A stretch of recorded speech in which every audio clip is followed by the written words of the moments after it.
جی السلام علیکم. Today with شاہین سے میں ہوں سید شاہین عبداللہ.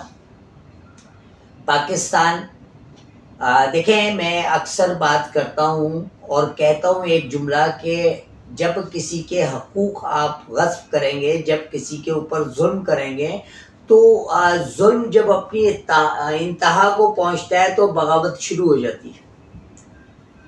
اب میں تھوڑا سا تجزیہ کروں کہ 1970s میں، 72 میں، 73 میں، 74 میں کراچی کی جو مقامی آبادی تھی یا جو مقامی لوگ تھے وہ کراچی کا کاروباری لوگ تھے، پڑھے لکھے سلجھے ہوئے صاف ستھرے لوگ ہوتے تھے.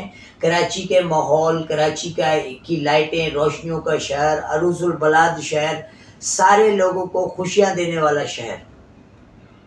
اس کے بعد اس شہر کو احساس محرومی کا شکار کیا گیا. اس شہر کے جو مقامی لوگ ہیں ان پہ باہر سے آئے ہوئے لوگوں نے ظلم اور زیادتی اور جبر کا ایسا سلسلہ شروع کیا کہ 1972-73 میں اردو پٹھان اختلافات شروع ہوئے، بہت بڑھ گئے. اس میں جنرل ایوب خان کے بیٹے نے ایک یوں سمجھ لیجئے کہ وہاں ان لوگوں کو سپورٹ کر کے اردو پٹھان مہاجر پٹھان ایک کلیش کرایا، جس میں یہ یادگار شہداء لیاقت آباد پہ جو چوک بنا ہوا ہے اس میں نواب حسن عسکری، نواب مظفر اور دیگر لوگ تھے جو اردو اسپیکنگز کی لیڈرشپ جن کے ہاتھ میں تھی.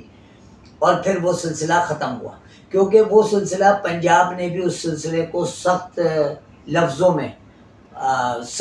میں اس کی یوں کہہ لیجئے کہ کنڈیم کیا.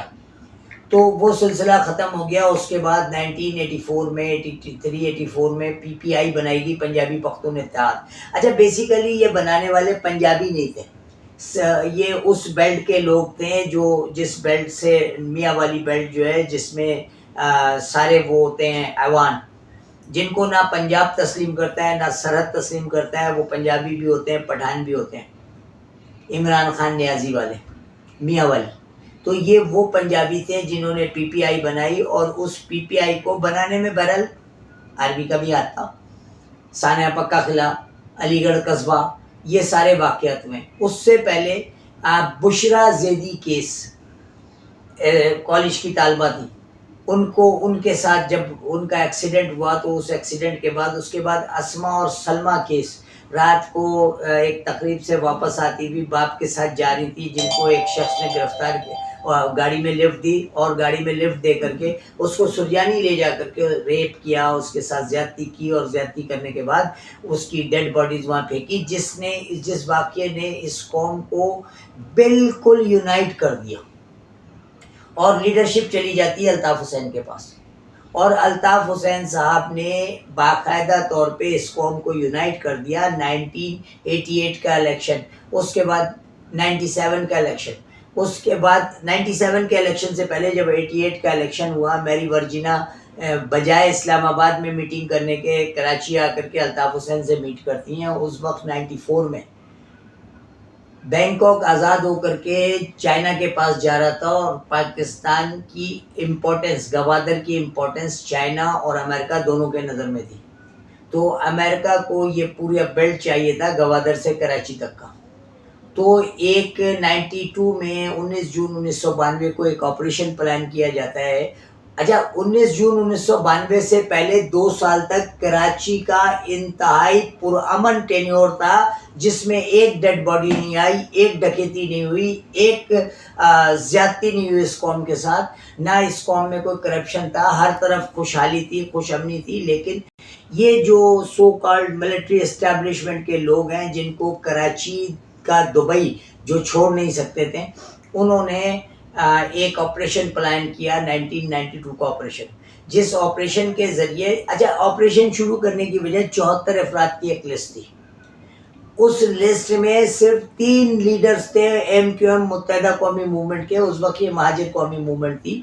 اچھا، یہاں سے الطاف حسین کو فیڈ بیک دے کر کے متحدہ کو قومی دھارے میں، مہاجر قومی موومنٹ کو قومی دھارے میں بہانے کی کوشش کی گئی، جو بنیادی اختلاف آج تک آفاق احمد اور الطاف حسین کا ہے.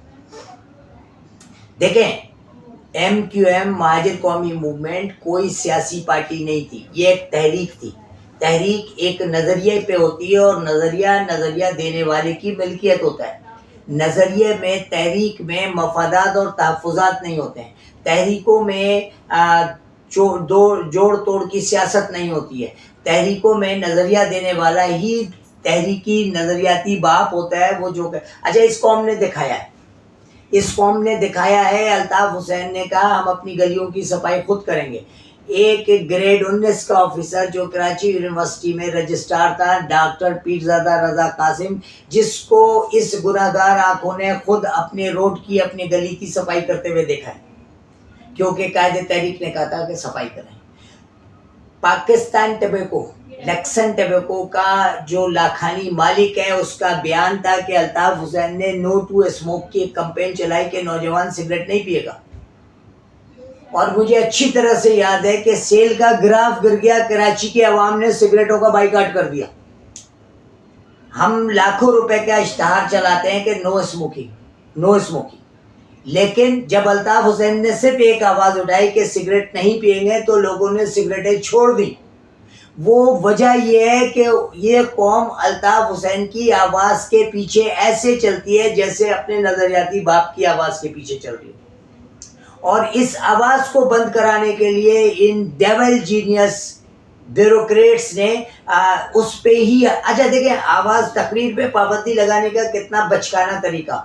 ایک عام آدمی لاہور ہائی کورٹ میں ایک پٹیشن موو کرتا ہے کہ ان کی تقریروں سے ملک کی بے عزتی ہوتی ہے، ملک میں ہنگامہ آرائی ہوتی ہے. ارے یار 1992 سے تو تم نے اس قوم کو رینجرز کے ذریعے اتنا دبا دیا ہے، اتنا فرسٹریٹڈ، اتنا ڈرا دیا ہے کہ یہ قوم تو اونچی آواز میں بات بھی نہیں کرتی ہے.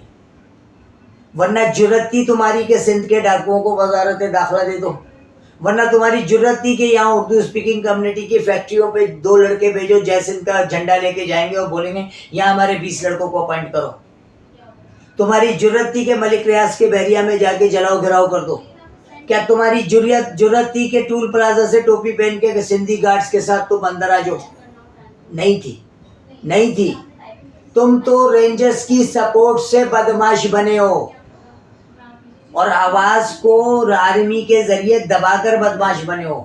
اس آواز پہ سے پابندی ہٹا دو اور 48 گھنٹے کے اندر یہ جو اسمبلیوں میں بیٹھے ہوئے ڈکیت ہیں اگر کراچی میں آ کر کے نیشنل اسمبلی کا صوبائی اسمبلی کا سیشن اٹینڈ کر لیں تو پھر کہنا میں کھلا چیلنج کر رہا ہوں. تو جو کراچی کے حالات خراب ہوئے ہیں اس کا ذمہ دار کوئی اور نہیں، ہماری اسٹیبلشمنٹ ہے. دیکھیں کراچی کو سارے علاقوں سے لوگ آتے ہیں یا روزگار لیتے ہیں. کراچی وہ ماں ہے جس نے ہر یتیم لاوارث کو اپنی گود میں پناہ دی. اور Karachi is not a part of the Sindh. میری بات اگر جھوٹ لگے تو میری ویدر ٹاور پاکستان بننے سے پہلے کا ہے، وہاں بیسمنٹ میں جا کے کتبہ دیکھ لو. کراچی از اے پارٹ آف بامبے. تو نواب بمبور نے 1946 میں 5 سال کے لیے پٹے پہ لیا تھا کراچی انگریز سرکار سے لیا تھا. لیکن 47 میں جب پاکستان بنا تو انگریز سے کیا ہوا سارا ایگریمنٹ ختم ہو گیا اور کراچی دارالخلافہ تھا، کراچی کیپٹل تھا. آپ نے اپنی لسانی سوچ، اپنی فسادی ذہنیت سے کراچی کو دارالخلافہ کی حیثیت ختم کر کے اسلام آباد منتقل کیا. تو یہ جو ظلم اور جبر ہے وہ اس بات کی دلیل ہے جو آج سے 70 سال پہلے ایک کتاب لکھی تھی ابوالکلام آزاد نے، انڈیا ونس فریڈم، صفحہ نمبر 138. اس کتاب میں ایک پیراگراف ہے کہ مسلمانان ہند اپنی متاع، اپنی عزت، اپنی حرمت، اپنی دولت، اپنے اجداد کی جائیدادوں کو داؤ پہ لگا کے جہاں جو پتنگ اڑا رہے ہیں وہ پتنگ کٹ کے کس کے آنگن میں گرے نہیں پتہ ہے. پہلے 5 آنگن تھے. پھر یعنی دنیا کی تاریخ میں پہلی دفعہ یہ ہوا ہے کہ میجورٹی نے مائنورٹی سے علیحدگی اختیار کی. بنگالی تعداد میں ہم سے زیادہ تھے. بنگالیوں نے یا کانسپریسی کی وجہ کر یا آپ کے عمل کی وجہ کر بنگالیوں نے علیحدگی اختیار کی. انڈیا نے سپورٹ کیا. اب رقبے میں بلوچستان ہمارا بہت بڑا حصہ ہے. ہندوستان کی نظریں آج بھی اسی بلوچستان پر ہیں. تو بہرحال اللہ رب العزت سے دعا ہے کہ اللہ پاک پاکستان کو ہر جگہ پر اپنے حفظ و امان میں رکھے. ٹوڈے وتھ شاہین سے سید